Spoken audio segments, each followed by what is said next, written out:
Bienvenue voyageurs dans la caravane de la Gitane sans filtre. Je suis ravie de vous retrouver pour votre horoscope qui couvrira la période du 13 au 29 janvier 2025 et qui fait suite à l'analyse générale de la pleine lune en Cancer du 13 janvier. J'espère que vous allez bien. Nous allons voir dans cette vidéo quel axe est impacté plus particulièrement en fonction de votre signe, solaire, lunaire ou ascendant. Quels sont les secteurs impactés par les différents aspects des planètes et les secteurs que va venir toucher la Lune pendant la progression des 15 jours qui vont suivre jusqu'à la prochaine nouvelle Lune qui aura lieu dans l'énergie du Verseau, donc le 29 janvier 2025. Si vous êtes Verseau, ascendant Verseau, ou si vous avez la Lune dans le signe du Verseau, la pleine lune du 13 janvier, en Cancer, active l'axe 6-12 de votre thème. Elle vient mettre en lumière certaines tensions peut-être dans votre quotidien, peut-être en lien avec votre santé, en lien avec vos responsabilités et votre besoin de repli, d'introspection et peut-être de guérison intérieure. Donc cette période, cette lunaison va agir comme un appel à équilibrer votre action pratique, concrète et l'écoute de votre monde intérieur. La Lune en maison 6, donc elle est dans ce secteur du quotidien, de la routine, de la santé, des obligations professionnelles et domestiques. Vous pourriez ressentir une pression importante là pour gérer ces responsabilités, pour mieux organiser votre vie. Cette énergie, elle vous pousse à identifier ce qui ne fonctionne plus dans ce quotidien, ce qu'il faut impérativement réajuster. Pourquoi ? Pour vous sentir mieux, tout simplement. Puisque le soleil dans le secteur 12, alors c'est pas votre période, c'est le soleil en secteur 12, il est en retrait. Donc l'énergie, elle est en accord avec la saison et finalement, vous êtes dans une période où vous la ressourcez, cette énergie, comme la nature qui se met en repos. Et ce soleil, il vous invite justement à explorer votre monde intérieur dans cette période de retrait, à revisiter certains schémas inconscients qui peuvent se manifester physiquement, peut-être dans le cadre de votre santé, au quotidien, dans un stress là ou des colères qui pourraient vraiment remonter. On va parler de votre colère pendant cette période, de votre capacité à la gérer, à ne pas la diriger contre l'autre, contre l'événement ou contre vous, puisque Mars qui rétrograde fait remonter des frustrations qui sont enquistées depuis longtemps dans ce secteur. Vous pourriez vraiment vous sentir tiraillé là entre ce qui vous appelle, ce qui doit être géré dans ce quotidien, ce qui exige plus de maturité de votre part au quotidien, dans le cadre de vos responsabilités, mais tout en maintenant un certain équilibre intérieur, puisque le soleil en maison 12, avoir l'énergie du Capricorne en maison 12, c'est porter des valises très lourdes au niveau de l'inconscient. On va voir comment ça travaille aussi avec Uranus, qui va être un acteur important, votre maître, qui va être un acteur important de toute cette période. Uranus donc continue sa rétrogradation dans l'énergie du Taureau, dans votre secteur du foyer, des racines, de votre sécurité émotionnelle. C'est un secteur en tension par défaut dans votre thème. Et ces transformations, elles pourraient là ne pas être évidentes. C'est pour ça que Uranus prend encore son temps. Il vous a mené la vie pas forcément très simple en 2024, en lien avec ses racines, ce foyer, peut-être le patrimoine. Ça peut nous parler aussi juste de la maison, de certains héritages, quels qu'ils soient. Certains biens, certains liens qui sont à réinventer avec Uranus qui va encore être dans cette énergie pendant tout le premier semestre 2025 pour vous libérer de certains attachements ou de certaines croyances en lien donc avec ce patrimoine reçu de vos racines.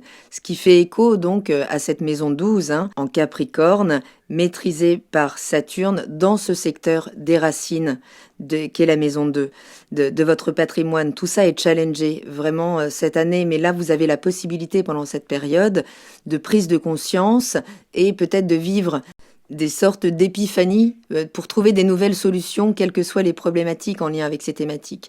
La Lune, elle est sextile donc à Uranus pour vous encourager à trouver des solutions innovantes pour pouvoir harmoniser votre quotidien, pour pouvoir harmoniser les besoins de votre foyer, retrouver un équilibre en lien avec la famille, le lieu de vie, peut-être juste votre intérieur, que vous puissiez y retrouver davantage de sécurité puisque c'est votre point d'ancrage, c'est vraiment le socle à partir duquel vous pouvez vous épanouir vers vos cimes, vers vos plus grandes ambitions.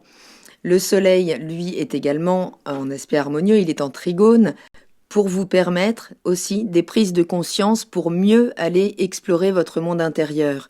Donc ça peut influencer de manière positive justement votre base émotionnelle, peut-être même votre foyer, les liens que vous avez avec votre famille.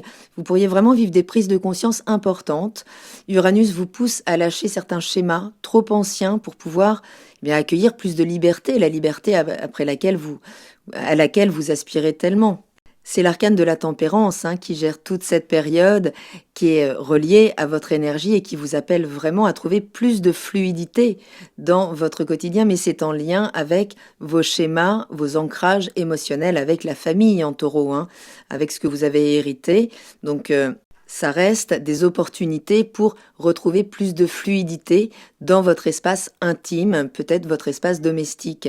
Donc vous pourrez créer un lien entre ce quotidien, ce monde intérieur, en transformer votre rapport à votre ancrage émotionnel, à votre foyer, à votre sécurité personnelle, peut-être en lien avec vos racines. Vénus est dans ce secteur 2 pour venir mettre un petit peu peut-être du baume au cœur ou du beurre dans les épinards, puisqu'elle met l'accent sur les finances, sur vos valeurs personnelles, sur votre sentiment de sécurité matérielle. Et Vénus, donc ce sont nos grands sentiments, mais également nos valeurs. Donc ça amène quand même toute une période où vous pourriez avoir des opportunités là d'accroître vos biens, vos possessions, peut-être d'investir, mais elle est en aspect de tension avec Jupiter qui rétrograde votre secteur 5, secteur des passions, des enfants, de la créativité, de la relation romantique aussi. Donc Vénus, dans l'énergie du poisson, juste elle ne connaît pas ses limites à son enthousiasme. Et là, elle va être recadrée par Jupiter qui vous pousse à revoir certaines relations romantiques, certains projets créatifs, certains liens avec vos enfants ou qui vient juste parler de votre épanouissement intérieur, de votre capacité à déployer votre propre auto-estime pour vous sentir en sécurité. Votre confiance en vous ne peut pas dépendre de l'autre, elle ne peut pas être remise à l'extérieur. Mais vous pourriez être dans la préparation, puisque ce soleil en maison 12 arrivera bientôt dans votre signe, et vous êtes peut-être en préparation de projets qui ont besoin d'être consolidés, ou certaines relations dont vous devez vérifier que vous partagez bien le même socle de valeurs. Donc un carré qui pourrait venir amplifier certains déséquilibres entre votre budget et les dépenses en lien au loisir, à ce que vous dépensez juste pour vos plaisirs, que ce soit avec le partenaire amoureux, avec vos projets créatifs, avec vos enfants. Il y a l'idée d'être quand même réaliste de vos valeurs, que ce soit les valeurs que vous reconnaissez, vos compétences ou votre compte en banque.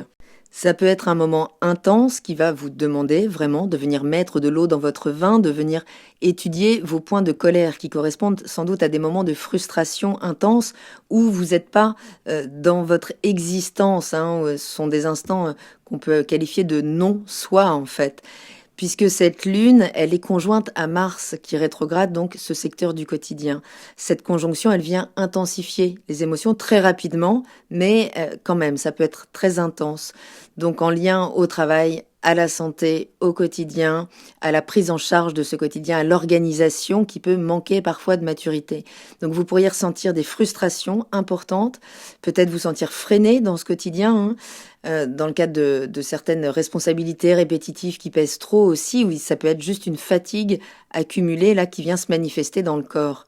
Donc vous pourriez vous sentir débordé, être beaucoup plus réactif, voire agressif, ou comme vous êtes très réactif, peut-être vous sentir plus facilement agressé. Donc en tout cas, ça peut générer des tensions, mais en arrière-plan, puisque ce soleil, il va vraiment lui mouliner les zones inconscientes. Donc soyez à l'écoute du corps, vraiment à tout ce qui se manifeste dans le corps, puisque Pluton est dans votre secteur 1, donc vous n'êtes plus ménager là. La transformation, elle doit opérer. Donc elle va prendre son temps, mais vous commencez déjà à être confronté à des schémas inconscients, des peurs peut-être profondes qui viennent juste freiner votre bien-être au quotidien. Il y a une puissance à libérer avec Pluton, mais elle demande quand même à accueillir ce qui peut se révéler de vous, de votre propre mécanisme.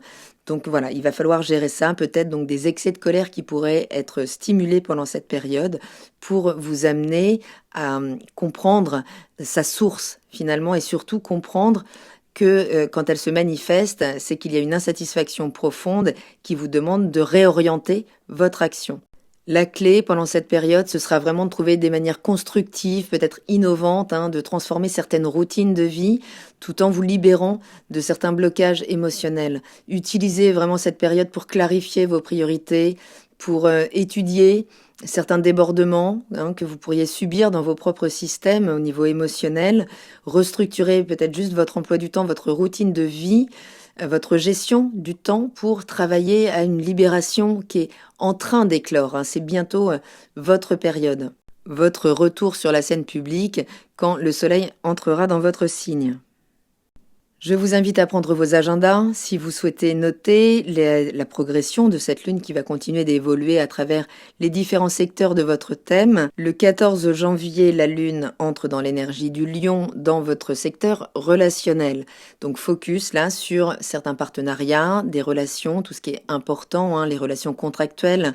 L'énergie du lion, elle vous invite à équilibrer vos propres besoins en restant à l'écoute de ceux qui vous sont vraiment proches, des relations qui sont importantes pour vous. Ce sera peut-être le moment d'engager là des conversations honnêtes, transparentes, pour clarifier les attentes de chacun dans le cadre des partenariats. Vigilance, puisque le lion nous demande toujours de venir équilibrer notre ego, notre confiance en nous. Donc vous pourriez vivre 2 jours là où vous pourrez illustrer ce que vous avez commencé à conscientiser pendant cette pleine lune en rééquilibrant les partenariats dans une posture juste face à l'autre, qu'il ne puisse pas prendre davantage l'ascendant sur vous, que vous soyez vraiment en charge de votre confiance en vous et que vous puissiez l'exprimer. Le 16 janvier, la lune entre dans l'énergie de la Vierge, dans le secteur des ressources partagées, des transformations profondes. Cette phase, elle vous encourage à explorer des dynamiques émotionnelles ou financières en lien avec les autres, peut-être, dans le cadre d'héritage, de partage de dividendes, ou de vos énergies psychiques aussi dans ce secteur. En Vierge, il s'agit toujours de venir refaire le tri, de venir purifier. C'est un excellent moment si vous souhaitez faire un jeûne ou vous désintoxiquer de quelque chose. C'est 2 jours qui sont très très bons pour ça, pour quitter une addiction, pour se défaire de quelque chose qui vient polluer nos systèmes. Donc clarifier, organiser les choses, ou tout simplement aborder vos émotions de manière plus humble, de manière plus froide, plus pragmatique. Il y a de toute façon un tri à faire pendant 2 jours. Le 19 janvier, la lune entre dans l'énergie de la balance, dans le secteur du sens, de la philosophie, de l'étranger, des aspirations élevées.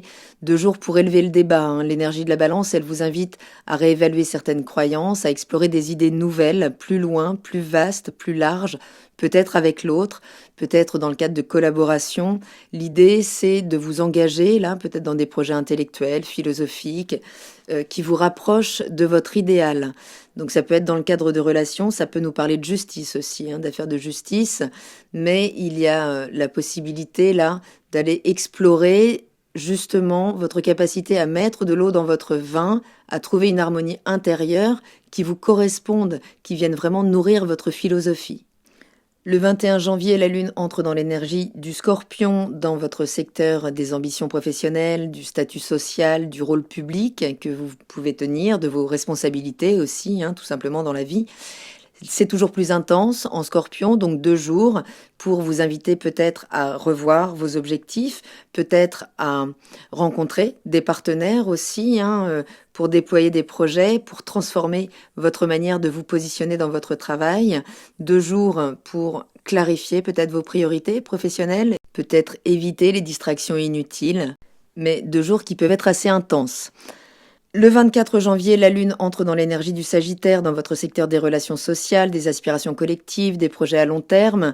L'énergie expansive du Sagittaire vous encourage à vous reconnecter à des causes, à collaborer à des groupes, à peut-être échanger avec vos amis, être à l'écoute des besoins de ces groupes, de ces projets, de ces amis, peut-être réévaluer certaines alliances, explorer vraiment le socle de valeurs partagées, ou traiter certaines problématiques administratives ou autres. Ça peut être un moment pour remettre du concret dans les choses, plus de pragmatisme, pour pouvoir viser ensemble plus loin. Le 26 janvier, la Lune entrera dans l'énergie du Capricorne, donc dans ce secteur de l'introspection peut-être pour vous mettre en retrait là pendant 2 jours, ressourcer toute cette période qui aura pu vivre des remous émotionnels, processer tout ça pour vous permettre de vous recentrer là, pour vous permettre de vous préparer pour ce nouveau départ qui aura lieu dans votre énergie, puisque la prochaine nouvelle lune aura lieu dans votre signe, pour vraiment vous permettre de redémarrer là un nouveau cycle centré sur vos besoins. Donc si c'est le soleil que vous avez dans l'énergie du Verseau, cette lunaison, elle vous pousse à gérer mieux ce quotidien, peut-être mieux gérer aussi en fait ce besoin de repli, d'introspection. Il y a l'idée de revoir vos routines quotidiennes, d'intégrer des moments de repos, de recentrage à ce quotidien pour juste pouvoir y voir plus clair dans des schémas inconscients qui doivent être allégés et qui peuvent ressortir dans certains débordements émotionnels. Si vous êtes ascendant Verseau, les dynamiques entre les responsabilités pratiques, concrètes au travail, certaines frustrations là seront à gérer vraiment en étant à l'écoute de votre monde intérieur qui devra retrouver sa place. Il y a vraiment l'idée de saisir cette période là pour vous recentrer sur votre équilibre physique, psychique et émotionnel. Donc c'est une période de ressources vraiment avant d'attaquer le redémarrage d'un nouveau cycle. Utilisez cette période vraiment pour vous ressourcer, là, pour vous préparer. C'est le moment peut-être d'étudier votre manière d'agir au quotidien pour qu'elle serve davantage votre système et votre épanouissement. Et si c'est la lune que vous avez dans l'énergie du Verseau, cette lunaison, elle vient amplifier vraiment votre besoin de transformation intérieure, de libération émotionnelle, de vieux dossiers émotionnels, des charges qui ne vous appartiennent peut-être pas, qui appartiennent à votre lignée, à votre histoire, mais qui demandent là vraiment à se libérer. C'est comme des poids que vous vous apprêtez à lâcher. Donc clarifiez vos priorités, travaillez sur votre bien-être à tous les niveaux. Voilà voyageurs, j'espère avoir un peu éclairci cette période. Prenez vraiment bien soin de vous, soyez à l'écoute de vous. Je vous embrasse et je vous dis à très bientôt dans la caravane de la Gitane sans filtre. Salut!